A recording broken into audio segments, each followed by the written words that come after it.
That was 8. Hello there, and good evening. It is so good to have you with us on this last day of April edition of your High Desert Metro News. I'm Terry Kurtz. Thank you for tuning in. We'd like to welcome you first-time viewers. Here's how these High Desert Metro newscasts are presented. The opening 6 minutes or so, anchored by this veteran, seasoned reporter of the electronic media. A second, roughly 6-minute segment, anchored by either Ellie Lane or Miyamoka, often presenting health-related articles and news you can use information. About halfway through the half-hour news block, our Sports Watch. We've been covering a lot of high school baseball this season, particularly the tight-as-can-be Mojave River League race. And we also try to touch the bases with the Victor Valley College. The Rams, an extraordinary season offensively. Mavericks baseball and motorsports also frequently highlighted on that Sports Watch. In the final segment of each newscast devoted to letting you know what is going on and coming up in entertainment circles from the Victor Valley, across the high desert, and points beyond. KBRX Channel 33 has assembled a talented team of contributors and correspondents, their work managed by news director and multi-talented Tom Bogdas. Entertainment reporters include Chris Paul and his In Your Town features, and Apple Valley's very own recording artist and entertainment correspondent, Andrew Caravella. To John and Lorraine Beyer, their travel log, local cinematographer and video journalist Jose Gonzalez gives us a wide variety of subject matter.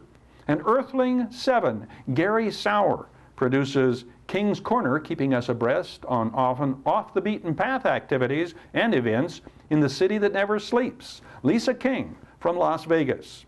Somewhere along the way, we also let you know what to expect weather-wise with forecasts for the Victor Valley, Los Angeles area, and Las Vegas. Now, I believe it's only fair to alert or inform you that this veteran reporter is very much of the old school of journalism and electronic media. I have found it difficult to keep up with the catchphrases and hot-button terminology that all too often today seem to lend themselves to political correctness. I cut my teeth on journalism ethics and standards way back at a time when the Federal Communications Commission had far stricter guidelines, nay, requirements when it came to broadcasting. When I began as a 14-year-old radio announcer at KBRX Radio in hometown O'Neill, Nebraska, 1960, the FCC required you have a radio operator's license to be on the air. One requirement during your on-the-air shift was to monitor and record every half hour meter readings showing transmission data. That log had to be kept, then signed off on with every shift. Yeah, the paperwork.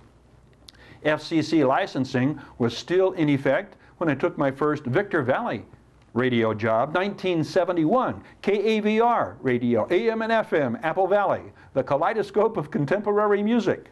By the time that shift ended some 10 years later, FCC rules, regulations, and requirements for on-the-air personnel had become extremely relaxed. But back to my roots, I began in radio at a time when PC referred to Perry Como, long before the birth of CDs, even before 8 tracks hit the scene. And if somebody were to say then something about you to bomb, that was not good. That was failing a test, bombing a test. But then back then, bad was not good. Sick and ridiculous were not compliments. The highest slang compliment was cool. And in terms of political correctness, pigs were only barnyard animals. Grass was what sheep devoured and we had to mow every Saturday. And nobody wanted to be told, I can see right through you. That meant you were phony. Transparent was not good.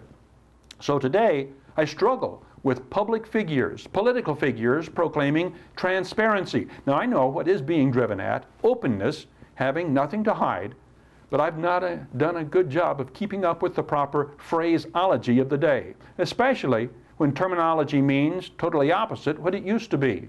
To me, bad remains not good. Sick is not good. A freak is not the highest descriptive term I apply to superstars.